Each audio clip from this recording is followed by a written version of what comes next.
శ్రీకాకుళం జిల్లా నందిగామ మండలం కవిటి అగ్రహారం నుండి బెండి కేటు వైపు వస్తున్న బైక్ ను ఎదురుగా ట్రాక్టర్తో బలంగా గుద్దడంతో తీవ్రంగా గాయాలయ్యాయి. స్థానికులు సమాచారం మేరకు పలాస ప్రభుత్వ ఆసుపత్రికి తరలించడం జరిగింది. అక్కడ కొంత సమయంలో మృతి చెందడం జరిగింది. మరణ వార్త కొండవూరు గ్రామస్తులంతా శోకసంద్రంలో మునిగిపోయారు. మృతుడు కొరికన నాగ చైతన్య తనకు తల్లిదండ్రులు ఎవ్వరూ లేరు. ఇద్దరు అన్నదమ్ములు మేనత్త ఇంటి వద్ద జీవనం సాగిస్తున్నారు. సుమారు 28 సంవత్సరాలు అతనికి వచ్చే నెలలో పెళ్లి నిశ్చయం జరిగింది. అందువలన గ్రామస్తులు విషాదంలో మునిగిపోయారు. ట్రాక్టర్ ఏపీ 30Y2157 గల నెంబర్గా గుర్తించారు. డ్రైవర్ను పోలీసులు అదుపులోకి తీసుకున్నామని తెలియజేశారు. తండ్రి లేడు, తల్లి లేదు, ఇద్దరు అన్నదమ్ములు అనాదిగా బతికినారు. వాళ్ళు గాలి పట్టిపోయింది అన్నము. ఇప్పుడు పిడస కట్టిన వాళ్ళకి కవిటూరు చంపాను. న్యాయం జరగల ఇప్పుడు వాళ్ళకి న్యాయం కావాలి. ఇల్లు లేదు, వాకలు లేదు, భూములు లేవు, పొట్టులు లేవు అనేటోళ్ళకి ఈ రోజు న్యాయం చేయాలి.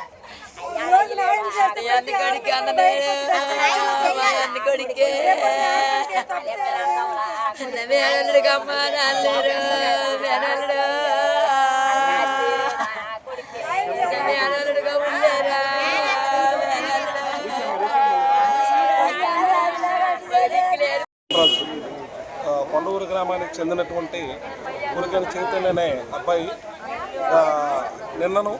నిన్న రాత్రి 8 గంటల 8 గంటలప్పుడు పూండి నుండి కాశీబుక్కి వెళ్తుండగా పూండి మరియు బెండిగేట మధ్యలో గల రహదారిలో పిట్ట అర్జున్కి సంబంధించినటువంటి ట్రాక్టర్ ఢీకొట్టడం వల్ల అక్కడికక్కడే మరణించాడు. అయితే బాధాకరమైన విషయం ఏంటంటే ట్రాక్టర్ ఢీకొట్టినటువంటి డ్రైవరు అక్కడే మరణించినటువంటి చైతన్యను దొంకల్లోకి ఇచ్చేసి తను అక్కడి నుండి ట్రాక్టర్ పట్టుకొని ఎస్కేప్ అయిపోయి వెళ్ళిపోయారు. చైతన్య సుమారు గంట సేపు రోడ్డు మీద కొట్టుమిట్టాడుకుంటూ వనవిపుడితో పోరాటం చేసి చివరికి హాస్పిటల్కి చేర్చితే రాత్రి 10 గంటలకి మరణించారు. అయితే ఎస్కేప్ అయిపోయినటువంటి ఈ ట్రాక్టర్ డ్రైవరు ట్రాక్టర్ యజమాని ఏ విధంగా స్పందించకపోతే గ్రామస్తులే స్వయంగా రంగంలో దిగి ఏ ట్రాక్టర్ అయితే గుద్దిందో ఆ ట్రాక్టర్ డ్రైవర్ని, ట్రాక్టర్ను, యజమాని పోలీసులకి పట్టించడం అనేది జరిగింది. ఇది సుమారు రాత్రి 3 గంటల సమయంలో జరిగింది.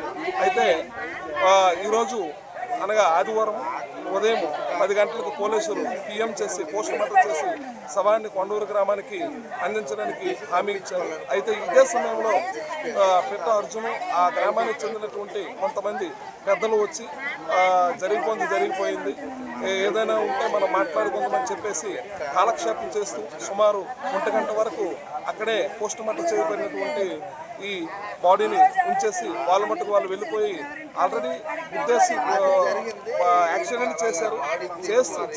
చేసింది చాలక మళ్ళీ అక్కడికి వచ్చి మా మట్టుకు మా గ్రామస్తులందరం మేము దానికి శ్మశాన వాడికి తీసుకెళ్ళి దాన్ని పంచనామాలు చేద్దాం అనుకుంటే వచ్చి ఏదో చేద్దాం అది చేద్దాం ఇది చేద్దామని చెప్పి కాలక్షేపం చేస్తూ అక్కడ నుండి వెళ్ళిపోయారు. అయితే కుర్రోడు పాపము కొండవూరు గ్రామానికి చెందినటువంటి కొరికన చైతన్య తన తల్లిదండ్రులు ఇద్దరిని కూడా గత ఒక 8 సంవత్సరాల క్రితం కోల్పోయాడు. అతనికి ఒక చిన్న తమ్ముడు ఉన్నాడు. సుమారు అతనికి ఒక 20 సంవత్సరాల వయసు ఉంటుంది, హరీష్ అని. అతనికి ఎటువంటి దిక్కులేనటువంటి పరిస్థితి. ఈ చైతన్య సీమెన్గా పనిచేస్తూ ఉంటాడు. అతనే ఆ కుటుంబానికి పెద్ద దిక్కు. ఈ చైతన్యకి ఈ వచ్చే నెల ఆగస్టు 30వ తేదీన పెళ్లి కూడా జరగబోతుంది. నిశ్చితార్థం అయిపోయింది. పెళ్లి జరగడం కోసం కార్యక్రమాలు కూడా దానికోసమే సీమెన్గా ఇక్కడికి రావడం అనేది జరిగింది.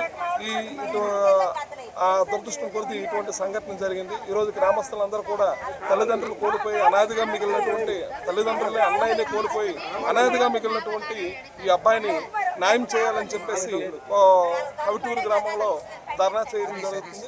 హరీష్ అనే అబ్బాయికి న్యాయం చేయాలని వాళ్ళ అన్నయ్యను ఈ విధంగా జరిగినందుకు అందరూ బాధపడుతూ కవిటూరులో ఈరోజు ధర్నా చేస్తున్నాం. అందరూ న్యాయం చేస్తారని కోరుకుంటూ ధన్యవాదాలు తెలియజేస్తున్నాం.